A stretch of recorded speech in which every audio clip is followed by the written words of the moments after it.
exciting news. We've just published a paper on seagrass flowering in New Zealand.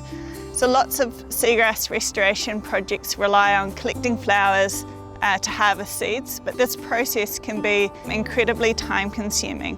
And so understanding when and where your seagrass flowers can really speed things up and help make restoration more efficient. So we've been tracking seagrass flowering in 3 estuaries in Nelson over the past 4 years to try and better understand these patterns. And we've discovered that seagrass flowering occurs within a pretty consistent seasonal window. Peak flowering tends to start in late spring and continue till early summer. We also discovered that the highest number of flowers tends to be found where seagrass meadows are denser. And in some of the estuaries, we found more flowers further up on the shore.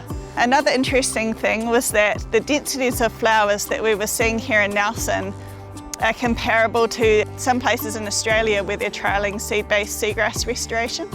And so this indicates that this type of restoration approach might be feasible here in New Zealand.